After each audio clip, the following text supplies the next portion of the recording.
তো আমরা এই দেশকে স্বাধীন করেছি, এদেশের স্বাধীনতার বিজয় আমরা অর্জন করতে পেরেছি। এজন্য এদেশকে যদি আমরা সামনে অগ্রসর করে নিয়ে যেতে চাই তো আমাদেরকে ঐক্যবদ্ধভাবে কাজ করে যেতে হবে। দেশের উন্নয়নের জন্য আমরা যদি এদেশকে সামনে অগ্রসর করে নিয়ে যেতে চাই তাহলে এদেশকে আমাদেরকে দুর্নীতি মুক্ত, মাদক মুক্ত, সন্ত্রাস মুক্ত গড়ে তুলতে হবে। দুর্নীতি মুক্ত, মাদক মুক্ত এবং সন্ত্রাস মুক্ত যদি আমরা এদেশকে গড়তে চাই তাহলে একে অপরকে সহযোগিতা করতে হবে এবং ঐক্যবদ্ধভাবে কাজ করে যেতে হবে। তাহলেই আমরা ভবিষ্যতে এদেশকে একটা শান্তিময় দেশ হিসাবে গড়ে তুলতে পারব। তো এই বিজয় যে আসলো, সামনে এই দিন আসতেছে 16ই ডিসেম্বর। যে কোনো বিজয় আসলে আমাদের জন্য করণীয় কি? আমাদের দেশে তো গান বাজনা করে আমরা শহীদদেরকে সংবর্ধনা জানাই। তো এতে শহীদদের লাভ কতটুকু হয়? ক্ষতি বেশি হয়। বাংলাদেশের বিজয় দিবস বলেন, যে কোনো সফলতা বলেন, আপনি চাকরি পেয়েছেন, আপনি বিসিএস ক্যাডার হয়েছেন, আপনি নির্বাচন করেছেন এমপি পদপ্রার্থী হয়ে, আপনি সফলতা অর্জন করেছেন। যে কোনো সফলতা অর্জনের পরে 10টি পয়েন্ট নিয়ে কথা বলবো। আমরা সফলতা অর্জন করতে পারলে আমাদের পরের ধাপে আমাদের জন্য করণীয় কি? সামনে বিজয় দিবস আসতেছে, আমরা কি করব? এই বিষয়গুলো আমাদের জানা দরকার। ইসলাম কি বলে? বিজয় অর্জন করার পরে 1 নাম্বার আমাদের দায়িত্ব করণীয় হলো, যেই বিজয়ে যেই সফলতা আমরা অর্জন করলাম এটাকে আল্লাহর পক্ষ থেকে সাহায্য মনে করা। কি মনে করা? আল্লাহর পক্ষ থেকে।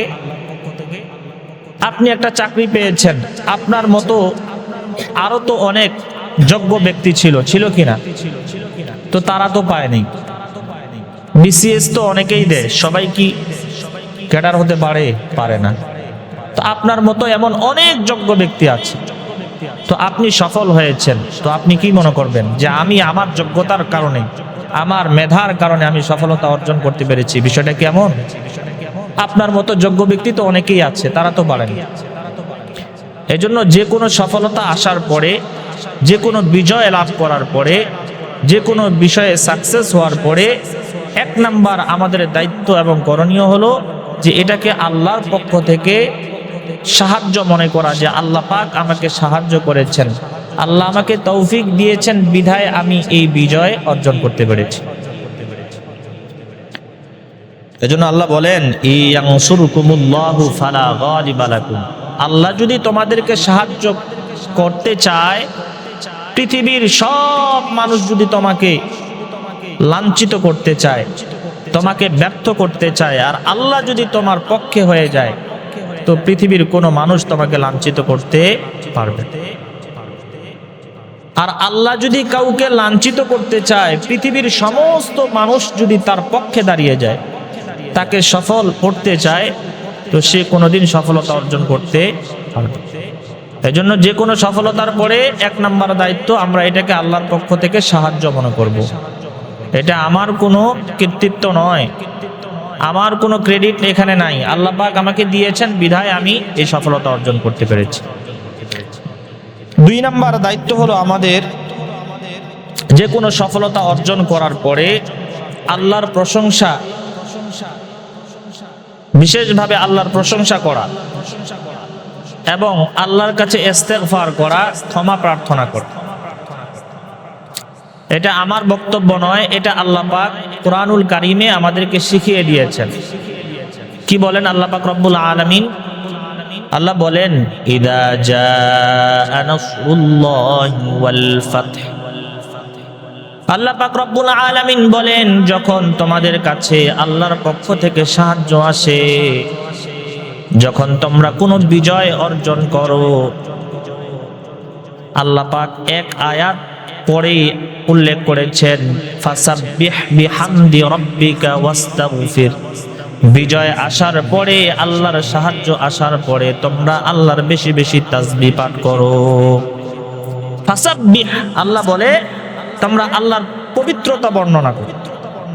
কারণ আল্লাহ পাকই তো তোমাদেরকে সাহায্য করেছেন, আল্লাহই তো তোমাদেরকে বিজয় দিয়েছেন, সুতরাং প্রশংসা করবো কার? সাথে সাথে আল্লাহ বলেন ওয়াস্তাগফির, এবং আল্লাহর কাছে ক্ষমা প্রার্থনা কর। কারণ সফলতা অর্জন করতে গিয়ে অনেক সময় আমাদের ত্রুটি বিচ্যুতি হয়ে যায়, হয় কি না? এজন্য যে কোনো সফলতার পরে আল্লাহর কাছে ক্ষমা প্রার্থনা করা, যে আল্লাহ এই সফলতা অর্জন করতে গিয়ে অনেক ত্রুটি বিচ্যুতি হয়েছে, এজন্য আপনি আমাকে ক্ষমা করুন। এই সূরার মধ্যে আল্লাহ পাক আমাদেরকে শিখিয়ে দিলেন যে বিজয় অর্জনের পরে, আল্লাহর কাছে সাহায্য পাওয়ার পরে, সফলতা অর্জন করার পরে আল্লাহর বেশি বেশি তাসবিহ পড়া আর আল্লাহর কাছে ক্ষমা প্রার্থনা করা, এটা আমাদের দ্বিতীয় নাম্বার কাজ।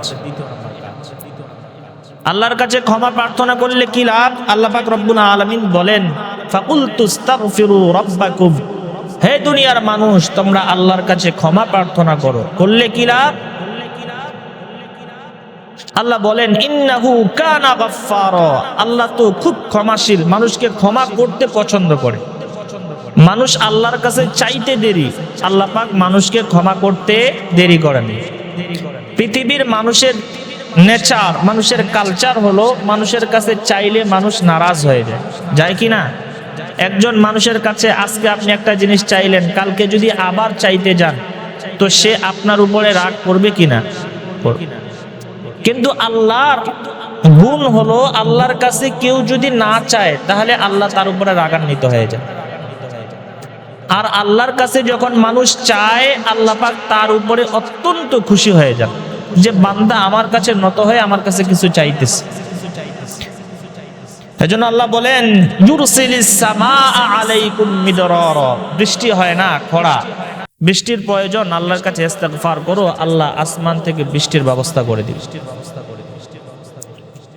ওয়ায়ুমদিদুকুম বিআমওয়াল ওয়া বানিন, তোমার সম্পদের প্রয়োজন, তোমার সন্তান হয় না, ডাক্তারের কাছে বারবার ঘোরাঘুরি করার পরেও সন্তান হয় না, আমার কাছে ক্ষমা প্রার্থনা করো, আমি তোমার সম্পদের ব্যবস্থা করে দিব, তোমার সন্তানেরও ব্যবস্থা করে দিব। ওয়াজআল লাকুম জান্নাত, এবং আমি তোমার মৃত্যুর পরে তোমার জন্য জান্নাতের ব্যবস্থা করে দিব। এজন্য দ্বিতীয় নাম্বার, সফলতা অর্জন করার পরে আমরা আল্লাহর কাছে বেশি বেশি ইস্তেগফার করব এবং আল্লাহর প্রশংসা গাইব। তৃতীয় নাম্বার দায়িত্ব হলো আমাদের যে কোনো সফলতা অর্জন করার পরে, ছোট হোক বড় হোক, সফলতা অর্জন করার পরে শুকরিয়ার নামাজ আদায় করা। কি করা? শুকরিয়ার নামাজ আদায় করা। আমরা তো কোনো সময় সফলতা অর্জন করতে পারলে তখন গান বাজনা করে কি করি? অনুষ্ঠান করি। রসুলের আদর্শ হলো, ইসলাম আমাদেরকে শিক্ষা দেয় যে কোনো সফলতা অর্জন করার পরে আল্লাহর শুকরিয়া আদায় করার জন্য নামাজ আদায় করা। রাসূল সাল্লাল্লাহু আলাইহি ওয়াসাল্লাম যখন মক্কা বিজয় করেন, কি করেন? মক্কা যখন বিজয় লাভ করেন, রসুলকে মক্কা থেকে বের করে দেওয়া হয়েছিল, রসুল মদিনার মধ্যে হিজরত করেন। হিজরতের পরে ৮ম বছর যখন রসুল মক্কাকে বিজয় লাভ করলেন, বিজয় বেশে যখন মক্কার মধ্যে প্রবেশ করলেন, আল্লাহ রসুল সাল্লাল্লাহু আলাইহি ওয়াসাল্লাম মক্কার মধ্যে প্রবেশ করার পরে সর্বপ্রথম ৮ রাকাত নফল নামাজ আদায় করেন। কত রাকাত? ৮ রাকাত। কেন? যে আল্লাহ পাক আমাকে এই মহান বিজয় দিয়েছে, মক্কা আমার এলাকাকে আমি কি করেছি? বিজয় লাভ করেছি। এই বিজয় আল্লাহ পাক আমাকে দিয়েছেন। এজন্য শুকরিয়া আদায় করার জন্য, আল্লাহর শুকরিয়া আদায় করার জন্য সাথে সাথে মক্কার জমিনে আল্লাহর নবী ৮ রাকাত নফল নামাজ পড়েছেন। এখান থেকে আমরা শিক্ষা অর্জন করতে পারলাম, যখনই আল্লাহ পাক আমাদেরকে কোনো কিছু উপহার দিবেন, আমরা যখন বড় কিছু পেয়ে যাব, আমাদের জীবনে সফলতা অর্জন করব, কোন একটা বিষয়ে সাকসেস হয়ে গেলাম, তো আমরা সর্বপ্রথম আল্লাহর কাছে শুকরিয়া আদায় করার জন্য নামাজ আদায় করি। চতুর্থ নাম্বার আমাদের দায়িত্ব হলো যে কোনো সফলতা অর্জন করার পরে রোজা রাখা। কি রাখা? রোজা রাখা। আমরা তো বর্তমান সময় ওই যে রমজানে রোজা রাখছি, আমাদের মধ্যে এমন অনেক মানুষ আছে রমজানের পর থেকে নিয়ে আমাদের আজ পর্যন্ত আর কোনো রোজা রাখিনি। এমন অনেক মানুষ আমাদের মধ্যে আছে। আমরা আমাদের ইবাদতগুলোকে সীমাবদ্ধতার জায়গায় রেখে দিয়েছি, মনে করি যে রমজানেই শুধু রোজা ফরজ, আর কোনো রোজার বিধান। অথচ আল্লাহ রসুল সাল্লাল্লাহু আলাইহি সাল্লাম বলে, কোনো ব্যক্তি যদি একদিন, কয়দিন? একদিন আল্লাহকে সন্তুষ্ট করার জন্য, আল্লাহকে খুশি করার জন্য একদিন রোজা রাখে, আল্লাহ পাক রব্বুল আলামিন তার থেকে জাহান্নামকে 70 বছরের রাস্তা দূরে সরিয়ে দেন। 70 বছরের দূরত্বে এই বান্দার থেকে জাহান্নামকে দূরে সরিয়ে দেন শুধু একদিন রোজা রাখে।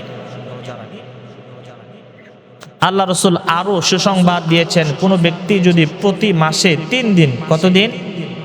আমাদের মা বোনেরা অনেক সময় বাসা বাড়িতে 3 দিন রোজা রাখে, 13, 14, 15, এটাকে আমরা অনেকে আইয়ামে 20 বলি। কোনো ব্যক্তি যদি একটা মাসে 3 দিন আল্লাহকে খুশি করার জন্য রোজা রাখে, সে যেন আর পুরা 1 মাস রমজান মাসে যদি রোজা রাখে, আর প্রতিটা মাসে কয়দিন? 3 দিন করে রোজা রাখে, রাসূলুল্লাহ সাল্লাল্লাহু আলাইহি সাল্লাম ঘোষণা করেছেন সে যেন পুরাটা বছর রোজা রাখার সওয়াব তার আমলনামায় লিখে দেওয়া হয়। সেজন্য আমরা ইবাদতগুলোকে সীমাবদ্ধতার জায়গায় না রেখে দিই, ওই রমজান মাসেই শুধু রোজা মনে করি, রোজা এই রমজানের পরে আর রোজা নেই। তো 4র্থ নাম্বার যে আমাদের দায়িত্ব, যে কোনো সফলতা আসার পরে আমরা কি রাখবো? রোজা রাখবো। এটা ইসলামের আদর্শ। রাসূলুল্লাহ সাল্লাল্লাহু আলাইহি ওয়াসাল্লাম যখন মক্কা থেকে মদিনায় হিজরত করলেন, হিজরত করার পরে বিশ্বনবী মদিনার মধ্যে যখন প্রবেশ করলেন, মদিনার ইহুদিদেরকে দেখলেন, মদিনার মানুষদেরকে দেখলেন যে তারা আশুরার দিন মুহররমের 10 তারিখে তারা রোজা পালন করে। মদিনার মধ্যে নবী প্রবেশ করার পরে দেখে মুহররমের 10 তারিখে মদিনার মানুষেরা রোজা রাখতেছে। নবী তাদেরকে জিজ্ঞাসা করলেন, কি ব্যাপার, তোমরা মুহররমের 10 তারিখে রোজা রাখো কেন? তারা প্রশ্নের জবাবে বলে, হুজুর, এটা তো এমন একটা দিন যে দিন আল্লাহ পাক বনি ইসরাইলকে ফেরাউনের হাত থেকে রক্ষা করেছিলেন। আপনারা জানেন ফেরাউন বনি ইসরাইলের উপরে, মুসা আলাইহিস সালামের পরিবার, তার বংশের উপরে খুব নির্যাতন চালাতো। মুহররমের 10 তারিখ আশুরার, যেটাকে আমরা আশুরার দিন বলি, এদিন আল্লাহ পাক ফেরাউনকে ডুবিয়ে তাকে হত্যা করেছে, আল্লাহ পাক তাকে ধ্বংস করে দিয়েছে এবং বনি ইসরাইলকে এই ফেরাউনের হাত থেকে মুক্ত করেছেন এই আশুরার দিন। তো মুসা আলাইহিস সালাম, যেহেতু এদিন একটা বিশাল বড় একটা বিজয়ের দিন, আল্লাহ পাক ফেরাউনের হাত থেকে মুসাকে রক্ষা করেছিলেন, এজন্য মুসা আলাইহিস সালাম এই আশুরার 10তম তারিখে রোজা রাখতেন। তো এটা দেখে মদিনার মানুষেরাও রোজা রাখতো। রসুল যখন এই বিষয়টা জানতে পারলেন, রসুল বলে, যেহেতু মুসা আমার ভাই, তিনি রোজা রেখেছেন, সুতরাং আমিও মুহররমের 10 তারিখে রোজা রাখবো। হে পৃথিবীর মানুষ, তোমরাও মুহররমের 10 তারিখে কি রাখো? রোজা রাখো। তো রোজাটা কেন রাখলেন? কারণ এটা এমন একটা দিন যেদিন আল্লাহ পাক বনি ইসরাইলকে এই ফেরাউনের হাত থেকে রক্ষা করেছেন। এটা একটা সফলতা। এই সফলতার জন্য, এই বিজয়ের জন্য মুসা আলাইহিস সালাম এই দিনে রোজা রাখতেন। এখান থেকে বোঝা যায় কোনো সফলতা আসলে 4র্থ নাম্বার আমাদের দায়িত্ব, কর্তব্য হলো যে কোনো সফলতা অর্জন করার সাথে সাথেই তার পরের দিনে কি রাখা? রোজা পালন করা। 5ম নাম্বার দায়িত্ব আমাদের উপরে, আমরা যখন কোনো সফলতা অর্জন করি, বিপদে পড়লে তো নত হয়ে যায়। মানুষ যখন বিপদে পড়ে তখন সবসময় মসজিদের দিকে অগ্রসর হয়, মসজিদমুখী হয়। যখনই বিপদ কেটে গেল, ওরা আর মসজিদের বারান্দাও খুঁজে পাওয়া যায় না। পরীক্ষার আগে দেখবেন বিসিএস দিবে, বারবার দোয়া চায় যে হুজুর একটু দোয়া করিয়েন। যখন ক্যাডার হয়ে গেল, আর মসজিদের আশেপাশে ওরে খুঁজে পাওয়া যায় না। হয় কিনা এমন? তো যখন আমরা বিপদে পড়ি তখন আল্লাহর দিকে ধাপিত হই। বিপদ যখন কেটে গেল, যখন আল্লাহ পাক সফলতা দিয়ে দিল, যখন আপনি একটা পর্যায়ে গেলেন, নির্বাচন আসতেছে, এখন তো অনেককেই দেখবেন যে আপনাদের দ্বারে দ্বারে আসবে মসজিদমুখী। যখন নির্বাচন চলে গেল, যখন সফলতা হয়ে গেল, ওরে আর হারকিন দিয়েও খুঁজে পাওয়া যাবে না। পাওয়া যাবে নাকি? এখন আপনার সঙ্গে সে তার ব্যক্তিগত স্বার্থে আপনার সঙ্গে মোলাকাত করবে, আপনার সঙ্গে কোলাকুলি করবে। যখন একবার নির্বাচন চলে গেল, বিজয় লাভ করলো, বিজয় লাভ করার পরে ওরে আর আপনি মসজিদেও পাবেন না, আপনার প্রয়োজনও আর খুঁজে।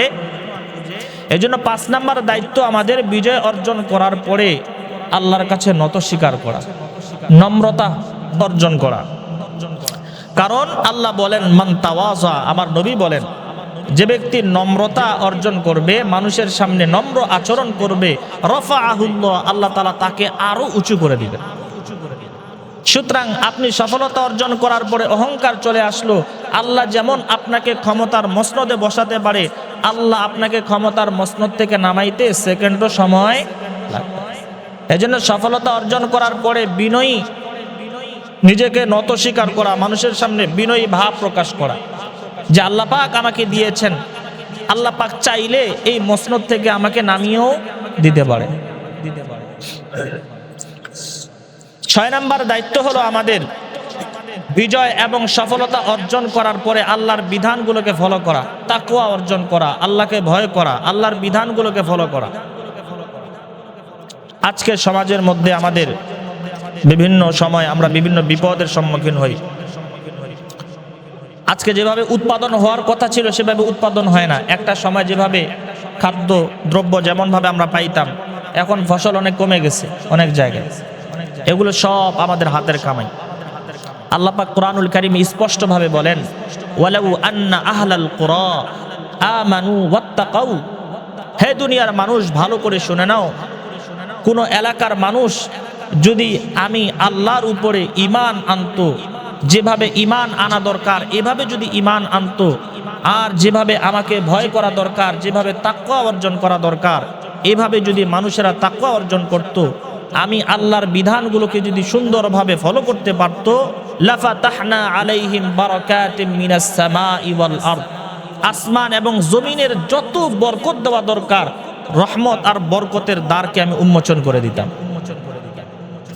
মানুষ যদি আমার উপর ঈমান আনতো আর তাকওয়া অর্জন করত, আমার বিধানগুলোকে যদি ফলো করত, আমি জমিন এবং আসমানের মধ্যে রহমত আর বরকতের দ্বারকে উন্মোচন করে দিতাম। আজকে রহমত নাই, বরকত নাই, আমাদের ফসলে বরকত হয় না। হয় না কেন? তাকওয়া নাই, ঈমান নাই, আমল নাই, ইবাদত নাই। আজকে সন্তান বাবার কথা শুনে না। বাবাই আমাদের কাছে নালিশ করে যে হুজুর একটু দোয়া করেন যেন সন্তানটা কথা শোনে না, স্ত্রী স্বামীর কথা শোনে না, ছাত্র শিক্ষকের কথা শোনে না। শুনবে কেমন করে? কারণ আমি তো আমার রবের কথা শুনি না। কারণ এই গোটা পৃথিবীর রাজত্ব কার হাতে? আওয়াজ দিয়া বলেন, আল্লাহর হাতে। তো আমি যদি আমার আল্লাহর দাসত্ব পালন না করি, আল্লাহ একটু ঘুরায় দিলে গোটা পৃথিবী আপনার বিপক্ষে চলে যাবে। তো সন্তান আপনার কথা শুনে না কেন? কারণ আপনি আপনার রবের কথা শুনেন না। সাহাবা ইকরামরা তো এমন কর্তৃত্ব, এমন নেতৃত্ব অর্জন করেছিলেন। হযরত উকবা ইবনে নাফে রাদিয়াল্লাহু তাআলা, নাম কি? হযরত উকবা ইবনে নাফে, রাসূলের একজন সাহাবী। তারা আল্লাহর দাসত্ব পালন করেছিলেন বিধায় গোটা পৃথিবী তাদের গোলাম হয়ে গিয়েছিল। জঙ্গলের পশু পাখিরাও তাদের কথা শুনতো। হযরত উকবা ইবনে নাফে রাদিয়াল্লাহু তাআলা আনহু আফ্রিকার মধ্যে আসলেন দ্বীনের দাওয়াত দেওয়ার জন্য। আফ্রিকার একটা শহর আছে কায়রওয়ান, এই শহরের মধ্যে তারা আসলেন কি লক্ষ্যে? ইসলাম প্রচার প্রসার করবেন। তা এখন একটা জায়গায় তো অবস্থান করতে হবে, দাওয়াত দেওয়ার জন্য একটা এলাকায় তো থাকতে হবে তাদের। তো সাহাবারা নির্বাচন করলেন, আফ্রিকার একটা জঙ্গল ছিল, তার নাম হলো কায়রওয়ান। সেখানে তারা অবস্থান করে আফ্রিকার মধ্যে ইসলাম প্রচার করবে। কিন্তু সমস্যা দেখা দিল, যেই জায়গায় তারা অবস্থান করবে ঘন জঙ্গল, বাঘ, ভাল্লুক, সাপ, বিচ্ছু এগুলো দিয়ে পূর্ণ। সাহাবারা বললেন, নেতা ছিলেন, সর্দার ছিলেন উকবা ইবনে নাফে, হুজুর এখানে যে আমরা অবস্থান করব, এখানে তো আমরা বাঘ দেখতে পাচ্ছি, এখানে আমরা সাপ বিচ্ছু দেখতে পাচ্ছি, এখানে তো আমরা অবস্থান করতে পারবো না। হযরত উকবা ইবনে নাফে রাদিয়াল্লাহু তাআলা আনহু বললেন সমাধান হবে। উনি সবাইকে থাকতে বললেন। থাকার পরে হযরত উকবা ইবনে নাফে হাদিসের কিতাবের মধ্যে আছে, ঘোষণা দিলেন, আইয়াতুহাল হাইয়াত ওয়াস সিবা নাহনু আসহাবু রাসূলিল্লাহি সাল্লাল্লাহু আলাইহি ওয়াসাল্লাম ফারতাহিলু আন্না ফা ইন্না নাজিলুন। উনি ঘোষণা দিলেন, জঙ্গলের মধ্যে দাঁড়িয়ে জোরে আওয়াজ দিয়ে ঘোষণা দিলেন, হে জঙ্গলের হিংস্র প্রাণী, হে সাপ, হে বিচ্ছু, হে বাঘ, আমরা এখানে যারা এসেছি আমরা রাসূলের সাহাবী, আমরা এখানে অবস্থান করতে চাই, আমরা এখানে অবস্থান করে দ্বীনের দাওয়াত দিতে চাই। সুতরাং ফারতাহিলু আন্না, তোমরা তাড়াতাড়ি এই জঙ্গল থেকে বের হয়ে যাও, কারণ আমরা এখানে অবস্থান করব।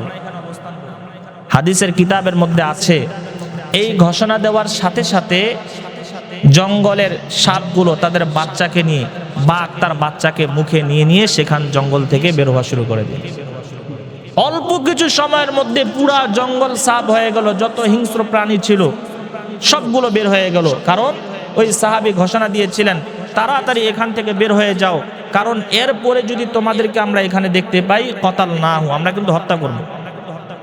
কারণ আমরা রসুলের সাহাবী এখানে দাওয়াত দেওয়ার জন্য এসেছি, সুতরাং তোমাদেরকে আমরা ভালোভাবে বলছি তোমরা তাড়াতাড়ি এখান থেকে বের হয়ে যাও, আমরা এখানে অবস্থান করব। যদি এর পরেও এই জঙ্গলে তোমাদেরকে দেখতে পাই তাহলে কি করব? কতাল না হো, তোমাদেরকে হত্যা করব। একথা শোনার সাথে সাথে সাপ, বিচ্ছু, বাঘ সব জঙ্গল থেকে কি হয়ে গেল? বের হয়ে গেল। সাহাবীদের জন্য জায়গাটাকে ফ্রেশ করে দিলেন, ফাঁকা করে দিলেন। তো এই জঙ্গলের হিংস্র প্রাণীরাও সাহাবীদের কথা শুনছে। কেন শুনেছে? কারণ তারা তাদের রবের গোলামি করেছে, তারা তাদের নবীর আদর্শকে ফলো করেছে, যার কারণেই আল্লাহ পাক পশুদেরকেও তাদের অনুসরণ করনেওয়ালা বানিয়ে দিয়েছে। আজকে আমরা বলি আমার কথা সন্তান শোনে না, স্বামী বলে স্ত্রী আমার কথা শোনে না, ওস্তাদ বলে, শিক্ষক বলে, টিচার বলে ছাত্র আমার কথা শোনে না। কেন শোনে না? কারণ আমি আমার রবের কথা শোনা ছেড়ে দিয়েছি, আমি আমার রবের কথাকে ফলো করা ছেড়ে দিয়েছি, আমি কোরআনকে অনুসরণ করা ছেড়ে দিয়েছি, যার কারণে গোটা পৃথিবী আমার বিপক্ষে দাঁড়িয়ে গেছে। এজন্য বিজয় সফলতা আসলে যেটা বলতে চাচ্ছিলাম 6 নাম্বার, যে আল্লাহর অনুগত্য করতে হবে। আমরা যদি সঠিকভাবে আল্লাহর উপর ঈমান আনতে পারি আর যদি তাকওয়া অর্জন করতে পারি, আল্লাহ বলেন, আল্লাহর ওয়াদা কোরআনে বলেন, লাফাতাহনা আলাইহিম বারাকাতিম মিনাস সামাই ওয়াল আরদ, জমিন আর আসমানের মধ্যে যত রহমত বরকত দেওয়া দরকার আল্লাহ পাক সব রহমত বরকত জমিনের মধ্যে ঢেলে দিন। যাই হোক, সময় একেবারে শেষের দিকে। তো বিজয় সফলতা আসলে 6টি আমাদের করণীয় আমি আলোচনা করলাম। আল্লাহ পাক রব্বুল আলামিন সামনে আমাদের বিজয় দিবস আসতেছে।